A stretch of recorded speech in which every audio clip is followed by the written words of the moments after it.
दर्जा मिलेगा, राजकर्मी का दर्जा मिलेगा, एक आकर्षक वेतनमान मिलेगा, कि क्वालिटी शिक्षक बहाल होंगे, गुणवत्तापूर्ण शिक्षक बहाल होंगे। दिल्ली से नौकरियां गायब हो गई भारत सरकार के उपक्रमों को निजी हाथों में डाल करके, और आपको लगता हो कि नहीं हम सवाल के घेरे में नहीं आए, तो ये ठीक नहीं है।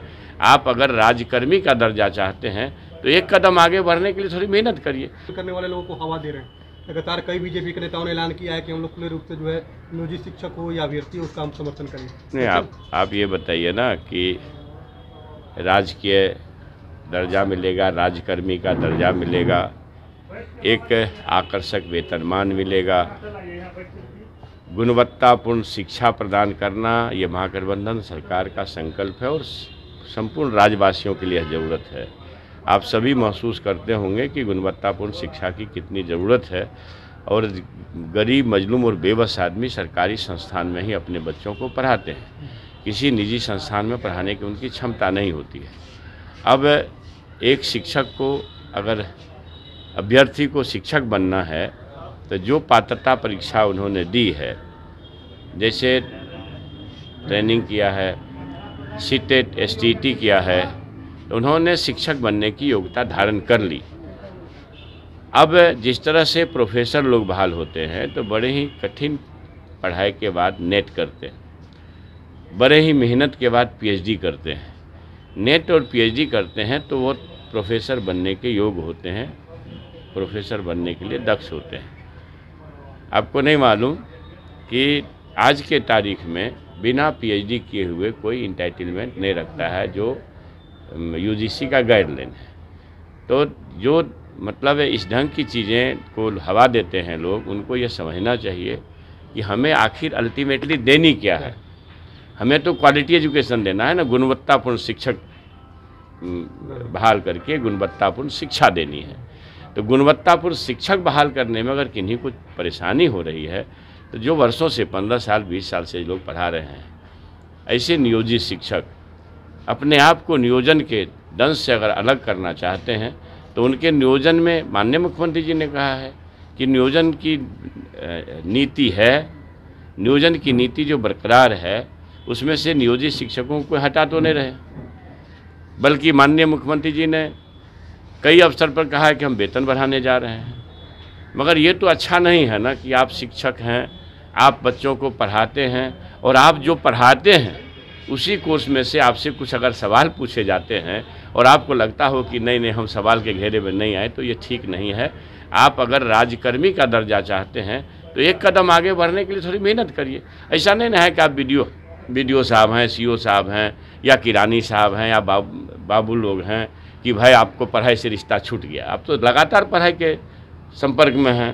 शिक्षक तो पढ़ाई के संपर्क में रहते हैं। बेहतर ना, आप इन्हीं बताइए ना कि क्वालिटी शिक्षक बहाल होंगे, गुणवत्तापूर्ण शिक्षक बहाल होंगे, तभी तो गुणवत्तापूर्ण शिक्षा मिल पाएगी आम लोगों को।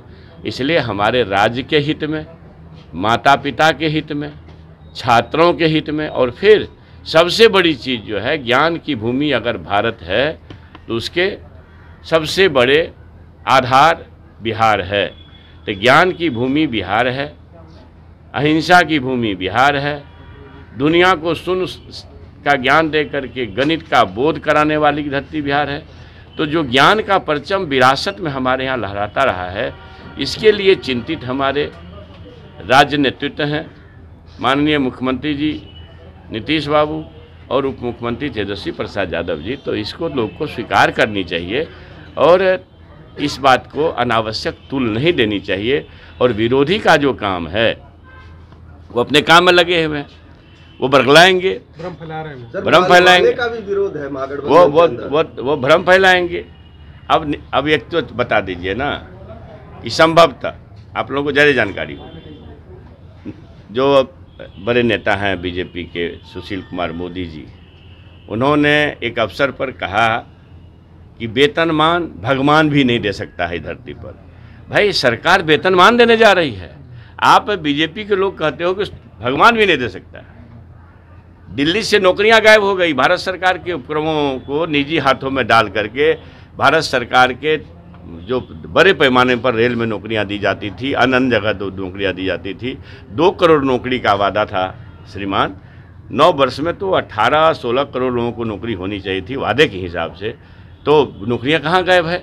तो जो सरकार आपको देने के लिए 10 लाख का एक पहला चरण है, 2.5 लाख के आसपास की बहाली होगी, हो सकता है ज़्यादा भी हो, और 1.25-2 लाख के आसपास का लगभग 1,60,000 के आसपास का स्वास्थ्य विभाग में बहाली होनी है।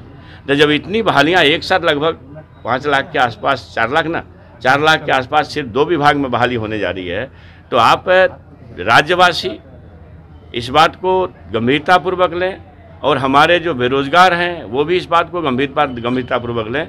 अभ्यर्थी तैयारी करें। अब तो हमको लगता है कि शायद हर जगह से रिक्ति आ गई होगी, अब तक आ गई होगी संभवतः। हम आज ने एक ब्रीफ लिया है, आज ब्रीफ नहीं लिया है विभाग का, लेकिन जैसे ही रिक्ति आएगी विज्ञापन होगा, और खुद हमारे राज्य के मुखिया बिहार विकास के शिल्पकार इसके लिए चिंतित हैं, उसको खुद वो मॉनिटर कर रहे हैं। अब ये बताइए, संजीव सिंह ने भी पत्र लिखा है मुख्यमंत्री आप को, पढ़े हैं, उन्होंने क्या कहा है, बयान पढ़ेंगे तो आपका जवाब दे पाएंगे। लेकिन कोई भी जो बिहार की चिंता करेगा, वो आदमी जहां देख रहा है लाखों लोगों की बहाली होनी है, तो कौन यहाँ नहीं चाहेगा। पढ़े हैं, उन्होंने क्या कहा है, बयान पढ़ेंगे तो आपका जवाब दे पाएंगे।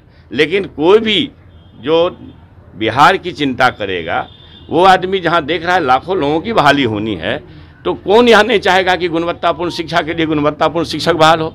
अगर ऐसा वो नहीं चाहते हैं तो ये चिंताजनक बात है, ये ठीक नहीं।